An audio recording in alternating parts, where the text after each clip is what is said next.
वो एक फव्वारे में होश में आता है, ठीक मैजिक एकेडमी के सामने। समझने से पहले कि वह यहाँ कैसे पहुंचा, कुछ बुलीज उसकी तरफ ध्यान देते हैं। वे हंसते हैं, ये देखकर कि वह पंचिंग बैग की तरह कितना अच्छा लग रहा है। वह उनसे पूछने की कोशिश करता है कि वे कौन है, लेकिन इससे उनका लीडर और चिढ़ जाता है। वह लायन के बाल पकड़कर उसे फव्वारे के और अंदर घसीट लेता है। तभी लियोन समझ जाता है कि क्या हो रहा है। वह अपनी वाटर मैजिक इस्तेमाल करता है और बुलीज को उड़ा देता है। मुख्य बुली समझ नहीं पाता कि यह लूजर अचानक इतना स्ट्रॉन्ग कैसे हो गया। जब लियोन फव्वारे से बाहर निकलता है, उसकी प्रेजेंस ही उन्हें डरा देती है और वे भाग जाते हैं। आखिर ऐसा ही होना था। आखिर इतिहास का सबसे शक्तिशाली आर्चमेज एक स्टूडेंट के शरीर में आ चुका था। लियोन क्लाइन अपने युग का हीरो था, जिसने डीमन किंग बेल्फर को हराकर अननोन ओरिजिन के किंगडम में शांति लाई थी। उस दिन पूरे रेल्म ने उसके नाम के नारे लगाए थे। ऐसा लगता था कि अब उसके रिटायरमेंट का समय आ गया है। प्रिंसेस सैरा जैसी खूबसूरत महिला से शादी करके शांत जीवन जीने का वक्त। लेकिन किस्मत को कुछ और ही मंजूर था। किंग ने उसे एक आखिरी मिशन सौंपा, एक फाइनल असाइनमेंट जो उसके हीरो सफर का अंत होने वाला था। खबर थी कि एक केव में मॉन्स्टर्स छिपे हैं, डीमन किंग की आर्मी के आखिरी रेमनेंट्स। किंग चाहता था कि वह उस कैवन की जांच करे और पॉजिटिव रिजल्ट्स के साथ लौटे, क्योंकि अब तक जो भी वहां गया था हार कर लौटा था। डीमन किंग स्लेयर से सबको बड़ी उम्मीदें थीं।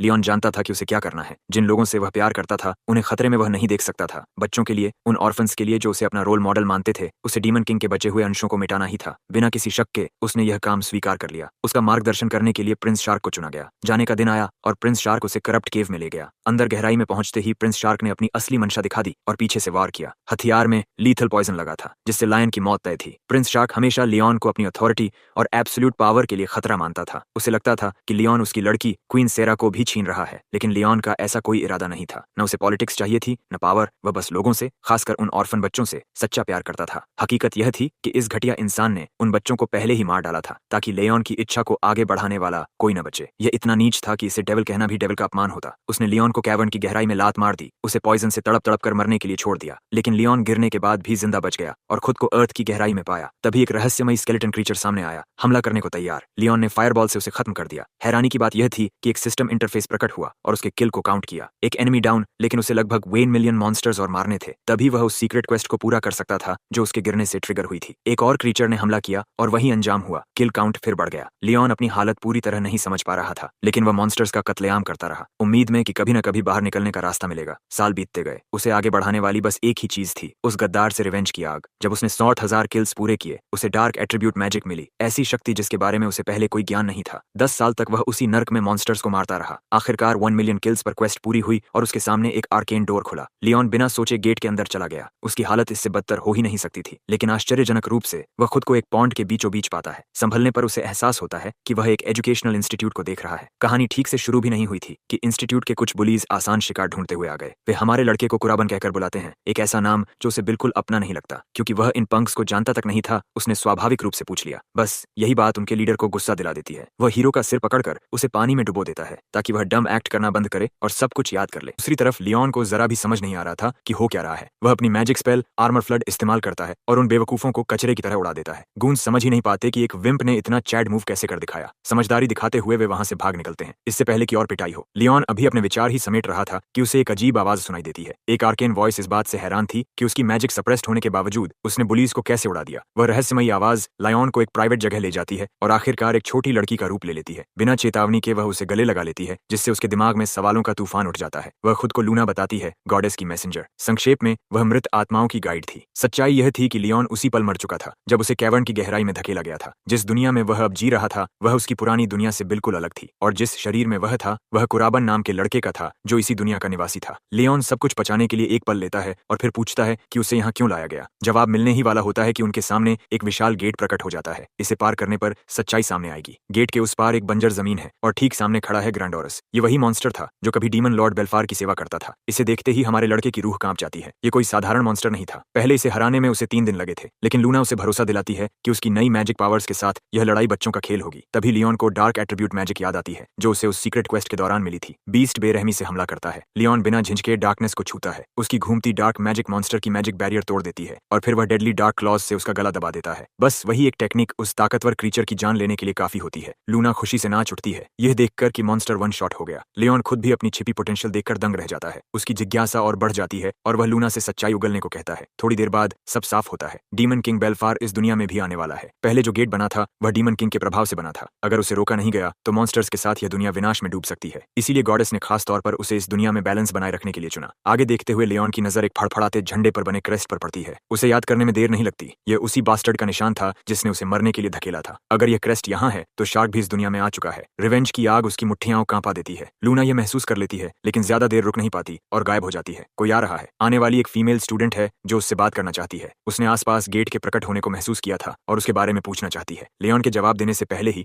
लूना टेलीपैथिकली उसे सच छुपाने और अनजान बनने को कहती है। वह वैसा ही करता है। लड़की संदेह में पड़ जाती है कि जो उसने महसूस किया वह सच में गेट था या बस एक फॉल्स अलार्म। इसके बाद वह अपना ध्यान हमारे लड़के की ओर करती है और उसे वही स्टूडेंट पहचान लेती है जो थोड़ी देर पहले गूंज के साथ उलझा था। उन डेलिंक्वेंट्स की वजह से जो परेशानी उसे झेलनी पड़ी उसके लिए वह दिल से माफी मांगती है, लेकिन हमारा लड़का उसे सीधा रहने को कहता है क्योंकि यह ऐसी चीज नहीं है जिसके लिए उसे माफी मांगनी चाहिए। वैसे भी ये लड़की काफी अपराइट और वेल मैनर्ड लगती है। थोड़ी देर बाद वह चली जाती है क्योंकि जो उसने महसूस किया था वह उसे एक कंप्लीट फॉल्स अलार्म लगता है। उसके जाते ही लूना वापस प्रकट होती है और उस चार्मिंग लड़की की तारीफ करने लगती है जिसके सेंसेस इतने तेज हैं कि वह गेट की प्रेजेंस सूंघ सकती है। लूना को लगता है कि यह लड़की एक पोटेंशियल लव इंटरेस्ट हो सकती है, बिल्कुल किसी टिपिकल स्कूल नॉवल की तरह। रात उतर आती है और हमारा लड़का अपने डॉर्म रूम की ओर जाता है, लेकिन वहां पहुंचकर देखता है कि उसके दरवाजे पर कर्सेस और इंसल्ट्स लिखे हुए हैं। इस नीच हरकत के जिम्मेदार स्टूडेंट्स कॉरिडोर में ही खड़े हैं, डरपोक हाइनास की तरह हंसते हुए। फिर भी लायन ऐसे लोगों से उलझना पसंद नहीं करता जो उससे नीचे हैं और सीधे अपने कमरे में चला जाता है। अंदर पहुंचते ही लूना भड़क उठती है गुस्से में कि उन लोगों ने इतनी लो लेवल हरकत करने की हिम्मत कैसे की। लेकिन हमारा लड़का इससे ज्यादा परेशान नहीं होता और ज्यादा जरूरी बातों पर चर्चा करना चाहता है। वह इस इंस्टीट्यूट के बारे में जानना चाहता है। जो क्रेस्ट उसने झंडे पर देखा था वही प्रिंस शार्क का भी था। मुमकिन है कि डीमन किंग के साथ साथ शार्क भी इस दुनिया में आ गया हो। अफसोस की बात यह है कि लूना के पास इससे जुड़ी कोई ठोस जानकारी नहीं है। वह खुद भी इस दुनिया के बारे में ज्यादा नहीं जानती। हालांकि वह हमारे लड़के को गाइड करने के लिए इस रियलिटी में झांकती रही है, लेकिन उसने प्रिंस को कभी नहीं देखा। इसलिए हमारे लड़के के पास अब खुद ही इस दुनिया के रहस्यों की जांच करने के अलावा कोई रास्ता नहीं बचता। अगली सुबह उगते सूरज के साथ वह एकेडमी में अपने पहले दिन के लिए तैयार होता है। बाल ठीक करके यूनिफॉर्म पहनने के बाद वह स्टूडेंट्स की भीड़ के बीच अपने डिपार्टमेंट की ओर बढ़ता है। उसकी ओर जरूरत से ज्यादा ध्यान जा रहा है। आखिर उसकी एटीट्यूड और ऑरा पूरे माहौल पर हुकूमत करते हैं। कुछ क्लासेस में वह इस दुनिया की बुनियादी बातें सीखता है। कुछ साल पहले गेट्स नाम की रहस्यमयी जगहें पूरी दुनिया में प्रकट होने लगी। उसी समय मैजिक इस्तेमाल करने वाले लोग भी सामने आए। इस स्थिति से निपटने के लिए जिनके पास जन्मजात मैजिकल टैलेंट था वे इन गेट्स में घुसने लगे और कीमती आइटम्स व मिनरल्स हासिल करने लगे। इन्हें सीकर्स कहा गया। जैसे जैसे सीकर्स बनने वालों की संख्या बढ़ी, ऐसे इंस्टीट्यूट्स की जरूरत पड़ी जो इन टैलेंट्स को निखार सकें। इसी तरह यह पवित्र इंपीरियल एकेडमी अस्तित्व में आई। यह उन लोगों के लिए सेफ हेवन है जो सीकर्स बनना चाहते हैं। क्या तुम्हें वह लड़की याद है जो गेट के बारे में पूछने आई थी? वही इस एकेडमी की स्टूडेंट काउंसिल प्रेसिडेंट है। उसका नाम इजुमिया मकोतो है। वह इस समय स्कूल फील्ड्स में अपनी बेहतरीन मैजिक टैलेंट से सबको प्रभावित कर रही और हमारा लड़का उसे क्लास की खिड़की से देखता है। क्लास के बाद कॉरिडोर में चलते हुए उसका सामना फिर उन्हीं थग्स से होता है जिनसे वह कल निपटा था। वैसे इस दुनिया में हमारे लड़के का नाम कुराबाना कून है, सबसे बदसूरत चेहरा वाला जो इन गूंस का लीडर है। आगे बढ़कर उसे कोई एरेंड करने का हुक्म देता है, लेकिन हमारा चैड उसे एक सटीक और साधारण जवाब देकर उसकी नसों पर चढ़ जाता है। थग अपना आपा खो देता है, खासकर क्योंकि वह कल की बेइज्जती का गुस्सा निकालना चाहता है। तभी किस्मत से इजुमिया वहीं आ जाती है। जब वह उस बास्टर्ड को लीथल मैजिक स्पेल छोड़ते देखती है तो उसे रुकने की चेतावनी देती है, लेकिन बहुत देर हो चुकी होती है। स्पेल निकल चुका होता है। हमारा लड़का भी हाथ पर हाथ रखकर नहीं बैठता। वह डार्क एट्रीब्यूट मैजिक का इस्तेमाल करता है और उस पत्थर को निगल जाता है जिसे बास्टर्ड ने कॉन्जर किया था। विशाल बोल्डर हवा में गायब हो जाता है। थग का मुंह खुला रह जाता है। यहाँ भी वह ऑरा फार्मिंग से नहीं रुकता। बिना किसी परवाह के वह उस चंप के पास से गुजर जाता है, काउंसिल प्रेसिडेंट को भी नजरअंदाज करते हुए। क्लासेस के बाद कुरोबाने अपने डॉर्मिटरी लौटता है जहाँ उसे उसी स्कमबैग की तरफ से एक थ्रेट नोट मिलता है। उसमें उसे ट्रेनिंग ग्राउंड्स में मिलने का हुक्म दिया गया होता है। लूना उसे सलाह देती है कि वह इस इडियट को नजरअंदाज कर दे, लेकिन कुराबाइन उसे वही देने को तैयार है जिसकी वह मांग कर रहा है। इससे उसके रास्ते की रुकावटें भी कम होंगी। यह सुनकर लूना जोश में आ जाती है, उस मेनेस से निपटने को तैयार। रात में हमारा लड़का ट्रेनिंग ग्राउंड में उन्हीं थग्स से मिलता है जैसा वे चाहते थे। लीडर अपने गूंस को स्टैंड बाय पर रखता है क्योंकि वह 1-on-1 फेयर ड्यूल चाहता है। उम्मीद के मुताबिक वह बास्टर्ड अपनी सिग्नेचर एनिमे हंसी हंसता है, सोचते हुए कि कंट्रोल उसी के हाथ में है। दूसरी ओर हमारा लड़का शांत रहता है और इस क्लाउन को बिना समय गंवाए आगे बढ़ने की चुनौती देता है। कुराबाइन की यह बेखौफी बास्टर्ड की नसों पर चढ़ जाती है। फेयर ड्यूल की बात करने के बावजूद वह अपने शब्दों का सम्मान नहीं करता और गूंस को हमला करने का आदेश दे देता है। बेखबर गूंस बिना सोचे अपनी मौत की ओर दौड़ पड़ते हैं। यह स्लाइमी लीडर झूठे फेयर फाइट पर खुद को बहुत चालाक समझता है, लेकिन हमारा लड़का बिल्कुल परेशान नहीं होता। उसके लिए तो एक साथ 100 बास्टर्ड भी आ जाएं, कोई फर्क नहीं पड़ता। हाथ के हल्के से इशारे पर वह डार्क एट्रीब्यूट मैजिक से डिनायल मिरर नाम की टेक्निक इस्तेमाल करता है। इससे उनके हमले उन्हीं पर लौट जाते हैं। एक ही स्पेल इन सबको कंपटीशन से बाहर करने के लिए काफी होती है। गैंग लीडर का जबड़ा खुला रह जाता है। उसे एहसास हो जाता है कि उसने हमारे लड़के को चिढ़ाकर बहुत बड़ी गलती कर दी है और हमारा लड़का पीछे से स्नीक अटैक करने वालों को माफ करने के मूड में बिल्कुल नहीं है। लीडर को अंदाजा ही नहीं कि वह किस मुसीबत में फंस चुका है। इस दुनिया में मैजिक 4 एट्रीब्यूट्स में बांटी है, विंड, वाटर, फायर और अर्थ, लेकिन हमारे लड़के की मैजिक इनमें से किसी में नहीं आती। बुली यह सोचकर मानसिक रूप से टूटने लगता है कि जो कुरुबाने कभी यूजलेस था वह इतनी अनसुनी मैजिक कैसे चला रहा है। उसे देर से समझ आता है कि उस पल कुराबानी को यूजलेस कहकर उसने खुद को और गहरे फंसा लिया। हमारा लड़का आगबूला हो चुका है और ऐसे स्कमबैग को बिना सबक दिए छोड़ने वाला नहीं है। गून सोचता है कि उसकी फायर मैजिक उसे बचा लेगी, लेकिन वह गलत साबित होता है। डार्क आर्ट्स की मदद से हमारा लड़का उसे ठंडा कर देता है। कुरुबाने सिर्फ उसे बेहोश नहीं करता बल्कि उसका सारा माना भी इक्सी कर लेता है। यह एक यूनिक एबिलिटी है जो सिर्फ डार्क एट्रीब्यूट मैजिक विल्डर्स के पास होती है। करबेन को उम्मीद है कि यह सबक उसे समझा देगा कि अपनी औकात से ज्यादा मुंह नहीं खोलना चाहिए। तभी अचानक पूरे इलाके में अफरा तफरी मच जाती है। अर्जेंट सायरन्स बजने समझने लगती हैं और इवैक्यूएशन का आदेश दिया जाता है। अकेडमी ग्राउंड्स के भीतर एक गेट प्रकट हो चुका है और थ्रेट लेवल कैटेगरी रेड घोषित किया जाता है, जो सबसे खतरनाक स्तर माना जाता है। डॉर्मेटोरी बिल्डिंग में स्टूडेंट्स भगदड़ में हैं। काउंसिल प्रेसिडेंट वहां मौजूद है, यह सुनिश्चित करने के लिए कि कोई छात्र पीछे न छूटे। एक सीनियर भी हेडेम के आदेश पर इसूमिया को वहां से जाने के लिए कहता है। उसे भी रेड कैटेगरी थ्रेट से लड़ने की अनुमति नहीं है। अगर गेट से जूझने में कोई कैजुअलिटी होती है तो जिम्मेदारी एकेडमी पर आएगी, लेकिन लड़की के अपने कारण है। पहले जब कैटेगरी रेड गेट खुला था तो पास के इलाकों को भारी नुकसान हुआ था और वह इतिहास को दोहराने नहीं देना चाहती। ऊपर से यह एकेडमी इसीलिए बनी है कि ऐसे गेट से लड़ने वाला टैलेंट तैयार किया जाए। यही वजह है कि वह खुद उस गेट का सामना करने का इरादा रखती है। इस बीच मॉन्स्टर्स गेट से बाहर निकलने लगते हैं और स्टूडेंट्स डर के मारे भाग रहे हैं। एक छात्र अर्थ मैजिक से बीस्ट को डराने की कोशिश करता है, लेकिन क्रीचर पत्थर को दांतों से चबाकर उस पर झपटता है। किस्मत से स्कूल की गॉडेस वहां पहुंच जाती है और कई बीस्ट्स को एक साथ ढेर कर देती है। उस छात्र को बचा लेती है। वह उसे आदेश देती है कि वह बाकी स्टूडेंट्स की मदद ले और दूर सुरक्षित जगह पर इवैक्यूएट करे। लड़की को डर है कि अगर इस गेट को तुरंत नहीं रोका गया तो बीस्ट्स शहर में घुस सकते हैं, जिससे बेवजह की तबाही और पैनिक फैल जाएगा। कोई और रास्ता न देखकर वह खुद गेट बॉस को चुनौती देने के लिए तैयार हो जाती है। इसी दौरान हमारा लड़का और उसकी लॉली लूना देखते हैं कि कैंपस की गॉडेस गेट के अंदर प्रवेश करती है। आगे बढ़ने से पहले लड़का पूछता है कि गेट बंद कैसे किया जा सकता है। लूना का जवाब काफी प्रेडिक्टेबल है। गेट को नियंत्रित करने वाले मॉन्स्टर को हराना होगा, जिसे बॉस भी कहा जा सकता है। यही सोचकर वे बिना समय गंवाए सीधे अंदर जाने का फैसला करते हैं। हालांकि लूना हिचकती है क्योंकि डार्क मैजिक जबरदस्त तो है, लेकिन वह बहुत सारा माना खा जाती है। लेकिन हमारा लड़का शहर को बर्बाद होते देखने को तैयार नहीं है। उसे अपनी पूरी क्षमता से एक्ट करना होगा और थ्रेट को न्यूट्रलाइज करना होगा। लूना को उसके स्वभाव पर गर्व महसूस होता है। बिना और देर किए वे बॉस मॉन्स्टर की ओर बढ़ते हैं। गेट के अंदर स्टूडेंट काउंसिल प्रेसिडेंट पहले ही कई लो लेवल मॉब बीस्ट्स को गिरा चुकी होती है। इतना ही उसकी स्ट्रेंथ और माना खत्म करने के लिए काफी होता है। उसे कड़वे तरीके से एहसास होता है कि रेड गेट कैटेगरी से उलझना उसकी बड़ी गलती थी। हालात तब और बिगड़ जाते हैं जब उसके पीछे एक विशाल सर्पेंट लाइक ड्रैगन प्रकट होता है, उसे निगलने के लिए तैयार। किस्मत से कर्बेन वक्त पर पहुंच जाता है। कैंपस की गॉडेस को नुकसान पहुंचाने की कोशिश के लिए वह उस बास्टर्ड को डार्क एट्रीब्यूट से सजा देता है। मॉन्स्टर के गिरते ही धुएं और धुंध के बीच इजुमिया की नजर अपने सेवियर पर टिक जाती है। वह अपने एकेडमी मेट को एक ही बार में क्रीचर को खत्म करते देख स्टार रख हो जाती है। वह उसका धन्यवाद करती है और लूना खुश होती है कि वे समय पर पहुंच गए। कुराबाने राहत महसूस करता है कि वह सेफ है, लेकिन उसके दिमाग में सबसे ज्यादा वही मैजिक घूम रही होती है जो उसने अभी इस्तेमाल की थी। वह सोचने लगती है कि आखिर वह लड़का है कौन, लेकिन हमारा नॉनचलांट किंग उसे याद दिलाता है कि पहले गेट बंद करना जरूरी है, क्योंकि वह इसी मिशन के लिए यहाँ आई थी। इजुमिया को अपना असली मकसद याद आता है और वह सहमत हो जाती है। फिर भी उसके मन में कुराबानी रेन को ऑर्डिनरी स्टूडेंट मानना मुश्किल है। आखिर एकेडमी की मॉक बैटल्स में वह डेड लास्ट रहा था, यानी सबसे खराब ग्रेड्स, और अब वह प्राइम माइक टाइसन की तरह मूव कर रहा है, खासकर उस अजीब मैजिक टाइप के साथ। दोनों आगे बढ़ते हैं गेट क्लियर करने और बॉस मॉन्स्टर को ढूंढने के लिए। रास्ते में मॉन्स्टर्स का झुंड सामने आता है। इजुमिया aqua प्रिजन स्पेल चलाती है, उन्हें नीले वॉर्टेक्स में कैद कर देती है, घूमती हुई पानी की फ्लोटिंग स्फीयर में। लूना भी मानती है कि यह स्टूडेंट प्रेसिडेंट अपनी कैलिबर के हिसाब से काफी स्ट्रांग है, जो हमारे लड़के को पसंद आता है। इंपीरियल एकेडमी की टॉप इवैल्यूएटेड कैंडिडेट होने के मुताबिक तभी जमीन फटती है और स्कल्प्टेड बॉडी वाला एक टाइटैनिक गोलम उन्हें कुचलने आता है। हमारा लड़का वार से बचता है और डार्क एट्रीब्यूट मैजिक से पलटवार करता है। कुराबानी इस बार ब्लाइंड एज कास्ट करता है, एक शक्तिशाली बीम स्ट्राइक जो गोलम को एक ही ब्लास्ट में मिटा देता है। इजुमिया हैरान रह जाती है। मॉन्स्टर को टुकड़ों में बिखरते देख उसे एहसास होता है कि यह आदमी किसी लेजेंड की तरह लड़ रहा है। बात सिर्फ यूनिक मैजिक की नहीं है, बल्कि हर स्पेल का परफेक्ट कास्टिंग स्पीड और इफेक्टिव यूजेज है। ऐसा लगता है जैसे वह किसी अनुभवी मेज को देख रही हो जिसने दशकों तक बैटलफील्ड देखा हो। इसके बाद दोनों बॉस लेयर की ओर बढ़ते हैं। कुराबानी स्टूडेंट प्रेसिडेंट को तैयार रहने को कहता है और दोनों गेट मास्टर के रूम में कदम रखते हैं। सामने एक सिक एस ड्रैगन खड़ा है, रेड नूडल जैसा शानदार डिजाइन के साथ। यह लावा ड्रैगन है, कोई साधारण थ्रेट नहीं। इजुमिया बताती है कि यह बुक्स में दर्ज एक बेहद शक्तिशाली मॉन्स्टर है। कुराबाने भी उसे सावधान करता है कि यह लॉन्ग रेंज फायर और टेल अटैक से रैम्पेज करेगा। बीस्ट मैजिक से फायर ब्लास्ट तैयार करता है और पोकेमॉन रेक्वाजा जैसी हाइपर बीम छोड़ता है। इजुमिया चौंक जाती है और मुश्किल से उसके वजन से कुचले जाने से बच पाती है। यह सब कुराबाने की वार्निंग्स की वजह से संभव हो पाता है। जवाबी हमला करते हुए इजुमिया एक विशाल आइसिकल लांस छोड़ती है, लेकिन ड्रैगन उसे बिना खरोंच सहे चकनाचूर कर देता है। यह उसके लिए बड़ा शौक है, क्योंकि आइसिकल लांस फायर एट्रीब्यूट क्रीचर्स के खिलाफ अल्ट्रा इफेक्टिव मानी जाती है, लेकिन लावा ड्रैगन की भयंकर हीट उसे पहुंचने से पहले ही पिघला देती है। फाइट अभी खत्म नहीं हुई है। कुराबानी डेडली क्लॉ स्पेल छोड़ता है, जमीन से डार्क मैजिक के पंजे निकलते हैं और हर दिशा से ड्रैगन पर वार करते हैं। इसी पल लावा ड्रैगन अपने पंखों का इस्तेमाल कर भाग निकलता है, इंपेल होने के बजाय एस्केप करना चुनता है। लूना इसे कावर्डली चीटिंग कहती है, लेकिन उड़ सकने वाले मॉन्स्टर के लिए यह वैलिड स्ट्रेटजी है। इजुमिया हालात के इस मोड़ के लिए तैयार नहीं थी और अगली स्ट्रेटजी पूछती है। कुराबानी उसे आइस के अलावा दूसरी मैजिक इस्तेमाल करने को कहता है। वह भरोसा दिलाती है कि उसके पास और मैजिक टाइप्स हैं। कुराबान उसे क्रिएचर को स्लो करने के लिए वैसी मैजिक इस्तेमाल करने को कहता है। इजुमिया उसकी योजना पर भरोसा करती है। वह तुरंत विंड मैजिक में टैप करती है, हरे स्टॉर्म को कास्ट करती है और फिर एक सटीक एरियल ब्लास्ट छोड़ती है। यह अटैक फ्लाइंग मॉन्स्टर पर बेहद असरदार साबित होती है। लावा ड्रैगन हवा के दबाव को झेल नहीं पाता और एक जगह रुक जाता है। लूना हमारे लड़के को संकेत देती है। कुराबानी अपनी स्पेशल डार्क मैजिक फिर से इस्तेमाल करता है। वॉइड बटरफ्लाइज उसे घेर लेती हैं और अबिस रूलर एबिलिटी से वह उन्हें बॉस मॉन्स्टर की ओर भेज देता है। उंगली चटकाते ही बटरफ्लाइज डेटोनेशन ट्रैप्स की तरह एक साथ फटती हैं। यह चेन रिएक्शन इतना विनाशकारी होता है कि बीस्ट पूरी ताकत से अनाइलेट हो जाता है। कुराबाने क्रीचर को पूरी तरह तबाह होते देखता है। अंत में लावा ड्रैगन जमीन पर पड़ा सड़ रहा होता है, पंख फटे हुए, चमड़ी जली हुई और पूरी तरह डिफीटेड। लूना अपने मास्टर को गेट रूलर को हराने की उपलब्धि पर बधाई देती है। इज़ुमिया स्टन्ड है, उसके दिमाग में ढेरों सवाल है, लेकिन फिलहाल वह इस एपिक बैटल के अंत का जश्न मनाती है। कुराबाइन भी यही सोचता है और दोनों रेड गेट बंद करके सुरक्षित बाहर लौट आते हैं। बाहर के क्रीचर्स पहले ही स्टूडेंट प्रेसिडेंट द्वारा खत्म किए जा चुके होते हैं, इसलिए कोई बड़ा नुकसान नहीं होता। तभी कोई बेहद गुस्से में इज़ुमिया को पुकारता है। यह सेक्रेड इंपीरियल एकेडमी का हेडमास्टर शिदू अत्सुशी है। वह जवाब चाहता है कि उसने आदेश तोड़कर गेट के अंदर जाने की हिम्मत क्यों की। हमारा लड़का लूना से उसके बारे में पूछता है। शिदू अत्सुशी एकेडमी का फ्लॉन्टिंग हेडमास्टर है, मेजर्स को इकट्ठा और ट्रेन करने वाली इंस्टीट्यूशन का मालिक, और उसी वजह से बेहिसाब दौलत कमा चुका है। यह सुनकर कुराबाने सोच में पड़ जाता है। अगर यह सच में एकेडमी का हेडमास्टर है तो प्रिंस शार्क से इसका कोई न कोई कनेक्शन जरूर होगा। हालांकि अभी इस बारे में अंदाजा लगाना बहुत जल्दी है। इज़ुमिया तुरंत हेडमास्टर से माफी मांगती है, कहती है कि वह लोगों को खतरे में नहीं देख सकती थी, लेकिन जिद्दी हेडमास्टर उसे बीच में ही रोक देता है और उसके सेंस ऑफ जस्टिस पर तंज कसते हुए उसे नीचा दिखाता है, जैसे वह बस अपनी ताकत दिखाने के लिए ऐसा कर रही हो। वह उससे बड़ा सा व्हाट इफ सवाल करता है, पूछता है कि अगर हालात बिगड़ जाते तो क्या होता। उसकी तरफ से हमारे लड़के की मदद करते हुए वह विनम्रता से कहता है कि हेडमास्टर कम से कम स्टूडेंट प्रेसिडेंट के साहसी काम के लिए कुछ एनकरेजिंग वर्ड्स तो बोल सकता था। शिदू पूछता है कि यह नया बच्चा कौन है और याद दिलाता है कि उसे उनकी बातचीत में दखल देने का कोई हक नहीं, लेकिन स्टूडेंट प्रेसिडेंट हमारे लड़के का बचाव करती है, जोर देकर कहती है कि यही आउटसाइडर हाईएस्ट डिफिकल्टी गेट बंद करने की वजह बना। यह सुनकर शिदू की आंखों में दिलचस्पी चमकती है, फिर वह जोर से हंस पड़ता है जैसे ही उसे याद आता है कि कुर्बान रेन उसकी एकेडमी का सबसे लोएस्ट रैंक्ड बफून है। इस बेतुकी बात पर यकीन न करते हुए वह मुड़कर जाने लगता है। तभी इज़ुमिया उसका ध्यान खींचती है। शिदू कहता है कि एकेडमी का सबसे घटिया student highest difficulty category gate बंद नहीं कर सकता। वह इसे अपने स्टूडेंट्स की बनाई हुई एक रिडिकुलस ब्लफ मान लेता है। यह कहकर वह अपने एस्कॉर्ट के साथ चला जाता है और हमारा लड़का सोच में डूबा रह जाता है। कुरोबाई समझ जाता है कि शार्क का इससे जुड़ाव हो या न हो, उसे हेडियम की पहचान और गहराई से जांचनी होगी। डॉर्म्स लौटकर वह आखिरकार राहत की सांस लेता है। लूना हेडियम के घमंडी व्यवहार पर रैंट कर रही होती है, लेकिन यह बस इस बात का सबूत है कि कुरोबेन रेन की जिंदगी इस स्कूल में कितनी खराब रही होगी। गॉडेस की मैसेंजर को इज़ुमिया काफी इंप्रेसिव लगती है। तभी वह हमारे लड़के को कुछ पढ़ते देखती है। कुरोबाने असल में कुरोबाने की डायरी के नोट्स देख रहा होता है, हेडमास्टर के बारे में कोई कॉन्टेक्स्ट क्लू ढूंढने के लिए। यह प्राइवेसी इन्वेजन है, लेकिन जरूरी है। जिस दिन लेओन ने कुरोबाने के शरीर में प्रवेश किया था, उसे एहसास हो गया था कि यह बच्चा जिंदगी से हार मान चुका था। अब जर्नल पढ़ना शुरू होता है। बुलिंग झेल चुका वह लड़का टूट चुका था। वह सीकर बनना चाहता था, सिर्फ अपनी बेबी सिस्टर के मेडिकल फीस के लिए पैसे जुटाने को, लेकिन उसे यह समझ आ गया कि उसमें मैजिक की कोई टैलेंट नहीं है। यही कमी उसकी जिंदगी की पहचान बन गई। लोग उसे कुत्ते की तरह ट्रीट करते थे, नोट्स छोड़कर डराते थे, क्लास के दौरान और बाद में। उसे इतनी बेरहमी से पीटा गया कि एंथनी जोशुआ द्वारा जेक पॉल को नॉकआउट करने से भी ज्यादा बुरा हाल था। हर दिन लिटरल हेल बन चुका था और वह इस टॉर्चर से निकल नहीं पा रहा था। उसकी आखिरी लिखी पंक्तियां उसकी फ्रस्ट्रेशन बयां करती हैं। वह रो पड़ा था, उसके आंसू उस नोट में जमे हुए थे। यह सब पढ़कर लूना समझ जाती है कि कुराबानित अंदर से बुरी तरह हिल चुका है। वह चांद की तरफ देखता है और ऐलान करता है कि उस जिंदगी के लिए जस्टिस करेगा जो इस बेचारे लड़के ने झेली। उधर अपने ऑफिस में शीदू हमारे लड़के की फाइल पढ़ रहा होता है और लोएस्ट इवैल्यूएशन देखकर उसे नीचा दिखाना आसान पाता है। हेडमास्टर को यह अजीब तरह से इंप्रेसिव लगता है कि यह फेलियर समझ नहीं पा रहा कि उसे कितनी आसानी से एकेडमी से निकाल दिया जा सकता है। अगले सीन में स्नो बनी का शावर सीक्वेंस आता है। वह हमारे लड़के के बारे में सोच रही होती है। कुरोबेन suppose to be lowest ranked student है, फिर भी सब कुछ गड़बड़ लग रहा है। हाल की चेंजेस कुछ और ही कहानी सुना रही हैं और उसे अपनी इस फीलिंग पर उतना ही भरोसा है जितना अपने बोडोनार्डन्स की राउंडनेस पर। अगले दिन हमारे लड़के को वाइस प्रेसिडेंट नारुसे शुया एक प्राइवेट कॉन्वर्सेशन के लिए बुलाता है। यह नर्ड उसे वन ऑन वन ले जाता है और कल प्रेसिडेंट व इज़ुमिया के साथ जो हुआ उसे याद दिलाता है। वाइस प्रेसिडेंट हमारे लड़के की इंटेंशंस पर सवाल उठाता है, जानना चाहता है कि क्या वह गेट के अंदर ज्यादा लूट पाने में दिलचस्पी रखता था। उसे आयुमिया से पता है कि उसने मदद की, लेकिन वह इसे उसे बचाने की बनाई गई कहानी मानता है। नारुसे उसे हीरो बनने की कोशिश करने और स्टूडेंट प्रेसिडेंट के लिए परेशानी खड़ी करने पर फटकारता है। लूना भी इस फोर आइज पर भड़क जाती है, जो यूनिवर्सिटी ऑफ यापोलॉजी से ग्रेजुएट लगता है। कुरोबाने साफ करता है कि उसने गेट बंद करने में मदद की थी। नारुसे हंसता है, याद दिलाता है कि वह कभी एक मॉक बैटल भी नहीं जीत पाया। उसके लिए यह सब झूठ के अलावा कुछ नहीं है और वह एक शब्द पर भी भरोसा नहीं करता। तभी आयुमिया वहां आ जाती है। वह असल में हमारे लड़के से बात करने के लिए ही उसे ढूंढ रही थी। अब जब वह आ चुकी होती है, नारुसे बातचीत खत्म कर देता है और आदेश देता है कि अगली बार स्टूडेंट काउंसिल को ही सब संभालने दिया जाए। इज़ुमिया को वह उसी दोपहर डिस्कशन के लिए बुलाता है। उसे जाते देख इयुमिया पूछती है कि क्या फोर आइज ने फिर से हमारे लड़के से कुछ उल्टा सीधा कहा, लेकिन कुरोबाइन बिल्कुल चिल रहता है। उस आदमी को एक फ्लाइंग भी न देते हुए बस पूछता है कि वह उसे क्यों ढूंढ रही थी। पता चलता है कि एकेडमी का हेडमास्टर अब उससे बात करना चाहता है। कुरोबाने सीधे शीदू के ऑफिस में जाता है, जहां वह उनकी तरफ देखे बिना पोज बनाए बैठा होता है।